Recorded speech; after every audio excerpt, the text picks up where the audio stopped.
Hello student, माँ coaching official channel में आप लोग का स्वागत है। आज हम आप लोग को मॉडल पेपर इंटरनेट द्वारा जारी किया गया 1 पढ़ाने वाले हैं, इसका सॉल्यूशन करेंगे। तो आप लोग ध्यान से देखिएगा, शुरू से अंत तक देखिएगा, एक एक क्वेश्चन को आपको बनाना सिखा देंगे। आप लोग बशर्ते लास्ट तक बने रहिए। चलिए देखते हैं पहला क्वेश्चन। इसमें कह रहा है प्रश्न संख्या 1 से 100 तक के प्रश्नों के साथ 4 विकल्प दिया गया है, जिनमें एक सही होगा और उसी को आपको टिक मारना है। जो गलत होगा उसको छोड़ देना है। 4 में 3 गलत होगा, 1 सही होगा। किन्हीं 5 प्रश्नों का उत्तर अपने द्वारा चुने गए सही विकल्पों को OMR शीट पर चिन्हित करना है। OMR आपको देगा और उसमें आपको चिन्हित करना। चलिए ये सब आप जानते ही होंगे। आज हम अब बात करने वाले हैं निम्नलिखित में से कौन परिमेय संख्या। पहले परिमेय संख्या को समझते हैं। परिमेय संख्या क्या है? परिमेय संख्या तो परिमेय संख्या जो P/Q के रूप में हो, जो P/Q के रूप में हो और Q does not equal to 0। इसका मतलब होता है Q बराबर 0 नहीं हो, उसे हम क्या बोलते हैं? परिमेय संख्या। दूसरी बात, जो रूट में ना हो, जो रूट में, उसे हम बोलते हैं परिमेय संख्या। अगर रूट में है भी तो रूट से बाहर निकल जाता है तो कौन हो जाता है? परिमेय। क्या हो जाता है? अगर रूट से बाहर नहीं निकला तो क्या होगा? अपरिमेय। क्या होगा? और अपरिमेय संख्या का परिभाषा होता है ऐसी संख्या जो P/Q के रूप में नहीं हो और Q बराबर 0 हो। Q बराबर 0 हो, उसे क्या बोलते हैं? अपरिमेय संख्या। चलिए हम लोग इतना समझ गए हैं, हम लोग आगे समझेंगे। विशेष आपका थ्योरी वाला वीडियो देखना है, देख लीजिए। निम्नलिखित में से कौन परिमेय संख्या है? √7 + √7, तो इसमें दोनों अपरिमेय संख्या है। तो अपरिमेय संख्या का जोड़ हमेशा क्या होता है? अपरिमेय संख्या। तो ये अपरिमेय संख्या, ये ऑप्शन है होगा। ये है √25 और प्लस √3, तो √25 5 और √3। ये परिमेय और अपरिमेय का जोड़ क्या होता है? अपरिमेय होता है। तो ये भी कौन संख्या हो गया? अपरिमेय। ये भी ऑप्शन नहीं होगा।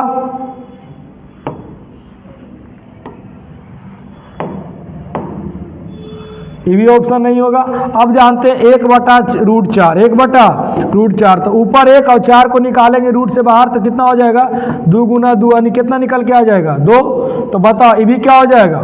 ये हो जाएगा आपका परिमेय। क्या हो जाएगा? परिमेय। और √9 × √3, √9 ×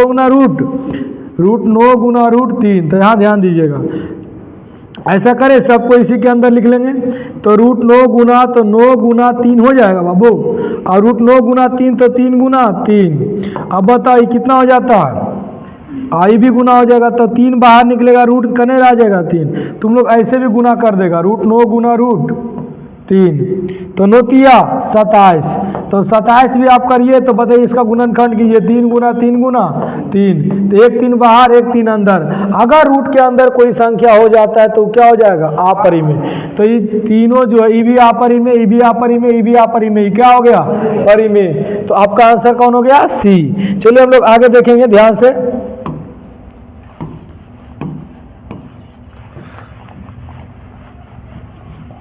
नेक्स्ट क्वेश्चन नंबर 2 देखेंगे। चलिए 2 क्वेश्चन नंबर में देखिएगा, यदि m एक पूर्ण संख्या है तो प्रत्येक विषम पूर्णांक का रूप है। प्रत्येक विषम पूर्णांक का रूप है, तो प्रत्येक विषम पूर्णांक का रूप होता है। तो प्रत्येक विषम पूर्णांक का रूप कौन होगा? तो आप देखिए m+1 है, m+1, m+ क्या है? 1। तो आप यहाँ देखिएगा, आप इसमें जोड़िएगा तो क्या हो जाएगा? 3 और 1 4, तो बताइए सम आ जाएगा। तो ये प्रत्येक के लिए होगा? नहीं होगा, प्रत्येक के लिए नहीं। m, तो m के मान के चलो 2 रखेंगे तो सम होगा, 1 रखेंगे तो विषम होगा। लेकिन क्या सभी के लिए हो रहा है? कभी सम हो रहा है, कभी कौची हो रहा है? असम, विषम। कौची हो रहा है? विषम। तो ये भी नहीं होगा प्रत्येक के लिए। 2m, तो 2m में m का मान 1 रखे तो 2 आ गया, 2 में m का मान 2 रखे तो 4 आ गया। इसमें तो सम आ रहा है, ये भी नहीं होगा।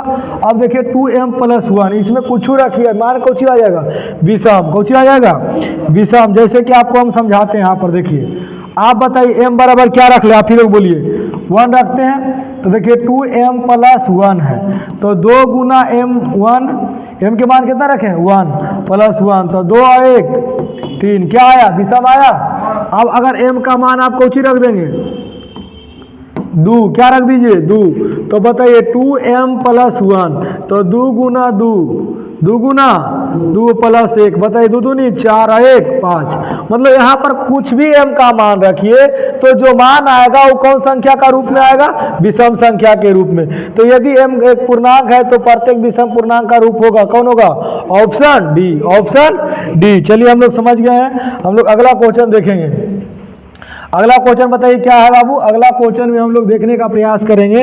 तो अगला क्वेश्चन आपका है निम्नलिखित में से किसका दशमलव प्रसार शांत है। पहले समझ लीजिए, दशमलव प्रसार शांत का ट्रिक बताए थे कि भिन्न बराबर होता है अंश बटा हर, अंश बटा हर, अंश बटा हर होता है। भिन्न बराबर क्या होता है, अंश बटा। कहता है इसका नियम, यदि किसी भिन्न के हर के गुणनखंड में 2 पे पावर n या 5 पे पावर n, 2 पे पावर n हो या 5 पे पावर n हो या दोनों हो, या दोनों हो, तो वह दशमलव प्रसार क्या होगा।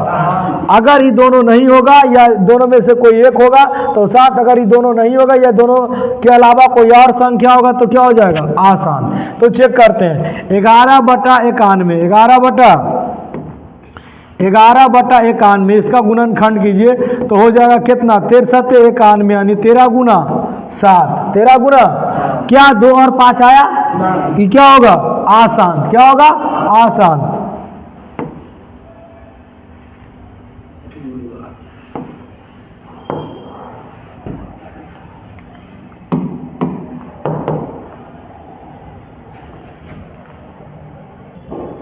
चलिए ध्यान दीजिएगा यहाँ पर, तो बताइए ई होगा, नहीं होगा, क्योंकि 2 और 5 नहीं है, तो ऑप्शन ई नहीं होगा शांत का।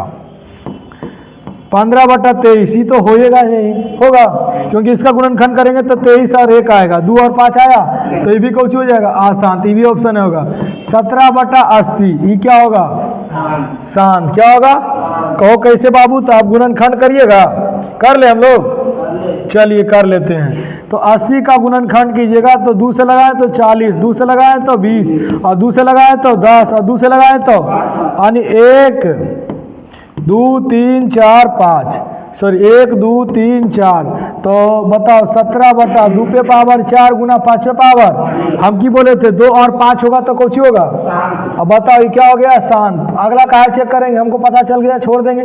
ऐसे भी आप जान लीजिए इकाई अंक 0 रहता है ना तो अधिकांश में क्या हो जाता है, शांत। कुछ कुछ में होता है, लेकिन आप देख लीजिएगा एक बार, ठीक है।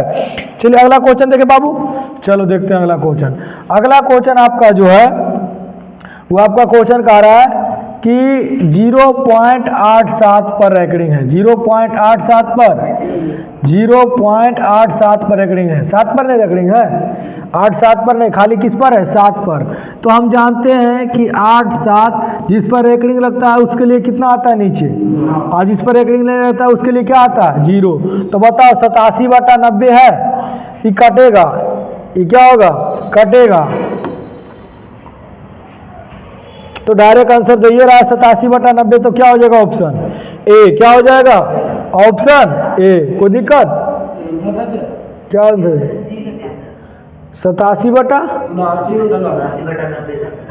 सॉरी, हाँ। अब इसके बाद इसमें जो जिस पर रैकडिंग नहीं रहता उसको क्या करते हैं, घटा देते हैं। क्या करते हैं, तो बताओ 17 में से 8 गया तो कितना, 9, आई कितना हो गया। चलिए कोई दिक्कत। अगला क्वेश्चन हम लोग देखें, चलिए अगला क्वेश्चन नंबर हम लोग ध्यान देंगे, कौन नंबर, ये वाला क्वेश्चन हम पढ़े थे कैसे सिनम, याद है। 540 का फैक्टर तोड़ना है, तो 540 2 से लगाएं तो कितना हो जाएगा, 270, और 2 से लगाएंगे तो कितना हो जाएगा, 2 एकम 2, और 3 दूनी 6, 5 दूनी, अब 2 से लगेगा, 3 से लगेगा, तो बताओ 4 तिया 12, 3 5, और 15 तिया 45, और 3 5। अब यहाँ पर लिख देंगे 540 इक्वल टू कितना दिया हुआ है, 2 पे पावर x गुना 3 पे पावर y गुना 5 पे पावर z। तो हमको क्या निकाल के लाना है, x + y + z, यही बताना है, माइनस z है, माइनस z। अब यहाँ देखिए, लिखिए तो 2 पे पावर कितना हो जाएगा 1 2, तो 2 पे पावर 2, और 3 पे पावर कितना हो जाएगा 3, और 5 पे पावर कितना हो जाएगा 1। अब बताओ इसमें x का मान कितना हो गया 2, y का मान कितना हो गया 3, और z का मान कितना हो गया 1। तो आप लिखिए कौची कह रहा है x plus Y minus Z, तो x के स्थान पर 2 और y के स्थान पर 3 और z के स्थान पर 1। तो बताओ बाबू 3 और 2 5, 5 में से 1 गया तो कितना हो गया 4। ऑप्शन 4 है किसी में ए, ऑप्शन आंसर क्या हो जाएगा ए। चलिए कोई दिक्कत नहीं, आप लोग समझ गए होंगे, उतारना है उतार लीजिए। चलिए अगला क्वेश्चन हम लोग देखेंगे। क्वेश्चन नंबर हमको देखना है क्या है 6। निम्नलिखित में से कौन अपरिमेय है, कौन अपरिमेय है। तो देखिए एक चीज और आपको बता देते हैं, ई कौन सी हो जाएगा परिमेय, पहले अपरिमेय खोजिए। ई क्या हो जाएगा परिमेय, ई भी क्या हो जाएगा 441, ई भी परिमेय। आई 10 बटा तो रूट 10 बटा 100, हाँ रूट 10 बटा 100, 0 से 0 कट गया तो रूट 1, तो ये कितना हो गया 1, और 1 बटा रूट 10, ये कौन सी हो जाएगा अपरिमेय। क्या हो जाएगा अपरिमेय बराबर। अब यहाँ ध्यान दीजिएगा, साथ में कह रहा है यदि m और n दो आभास संख्या है तो उनका महत्तम समवर्तक क्या होगा। आपको हम बता दिए थे कि जब भी दो आभास संख्या का मासा पूछे, दो आभास संख्या का मासा तो कितना होता है, दो आभास संख्या का मासा महत्तम समवर्तक कितना होता है बाबू 1। लेकिन लासा पूछे तो क्या बोले थे संख्या का गुणनफल, संख्या का। अगर बोलता m और n आभास संख्या, एक क्वेश्चन पूछा हुआ है ना, m और n क्या है आभास संख्या, अब इसका लासा बताएं तो क्या हो जाएगा mn, क्या हो जाएगा mn, क्या हो जाएगा mn। आप लोग समझ गए ये बात, कोई दिक्कत। चलिए अगला क्वेश्चन देखेंगे। अगला हम कह रहा है कि दो संख्या का गुणनफल 2366 है और उनका लघुत्तम समावर्तक कितना 182, तो महत्तम समावर्तक। इसका एक ही फार्मूला है कि आप इसको याद रखिए, मासा गुना लासा बराबर पहली संख्या गुना पहली संख्या को शॉर्ट में लिख देते हैं क्योंकि स्पेस कम है थोड़ा सा, दूसरी संख्या। तो बताइए पहली संख्या आपका मासा कितना दिया हुआ है, तो मासा मासा नहीं दिया हुआ है, लघुत्तम दिया हुआ है, तो मासा के मासा लिख देंगे, कोई दिक्कत। और लासा के स्थान पर दिया हुआ 182, तो कितना लिख देंगे 182। इसमें समझिए दो संख्या का गुणनफल, मतलब पहली संख्या दूसरी संख्या गुना कर दिया और उसका गुणनफल दिया, तो इसके स्थान पर कितना हो जाएगा 2366, कितना हो जाएगा। तो मासा बराबर हो जाएगा आपका क्या, तो मासा बराबर हो जाएगा 2366 बटा 182। तो 182 से हमको भागा देना है 2366 में। बताइए कई बार में लगाएंगे, एक बार में पहले लगाएंगे तो 182, बताइए कट जाएगा कितना हो जाएगा 4, आई कितना हो जाएगा 13 में से 8 जाएगा तो 5, आई कट गया बाबू। अब यहाँ पर कितना उतर गया 6, अब कितना बार में लगा दे 3 बार में लगा दे, 3 दूनी 6 और 8 तिया 24 और 3 एकम 3 और 3 और 2 5, कट गया बाबू, यानी कितना आ जाएगा 13। तो आप लोग को हमको लगता है आशा नहीं पूर्ण विश्वास है क्वेश्चन समझ में आया होगा, कोई दिक्कत। चलिए तो हो गया आंसर कितना 13। ऑप्शन कौन में है बताइए, ऑप्शन ए। अगला क्वेश्चन निम्नलिखित का दशमलव प्रसार शांत अशांत, बताइए बनेगा कि नहीं बनेगा।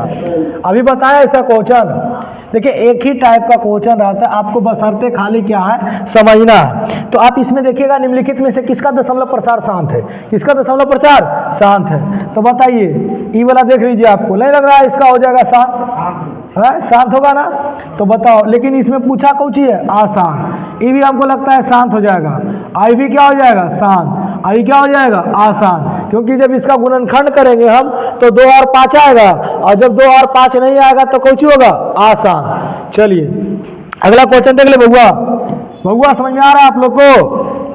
चलिए यदि P बराबर ए बी क्यू है और Q बराबर ए स्क्वायर ए पे पावर 4 और B है, जहाँ P Q धनात्मक पूर्णांक है तो A और B का आभास संख्या होगा, A और B आभास संख्या है तो लघुत्तम होगा, लघुत्तम। बहुत मस्त क्वेश्चन है, देखिए आप लोग समझ जाइएगा। P बराबर कौन सी दिया हुआ है ए बी क्यू, इसको लिख सकते हैं बाबू ए बी क्यू दिया हुआ है तो इसको लिख सकते हैं ए गुना, चलिए पहले लिख लेते हैं P बराबर ए गुना बी बी बी, 3 को भी लिख सकते हैं, अब वो लिख सकते हैं। और Q बराबर क्या दिया वही बोलो, तो Q बराबर ए पे पावर 4 गुना बी गुना ए पे पावर 4 और बी दिया हुआ है तो इसको लिख सकते हैं ए गुना ए गुना ए गुना ए गुना बी, कोई दिक्कत। अब P बराबर लिखो जो आया ही ए गुना बी गुना बी, और Q बराबर लिखो ए गुना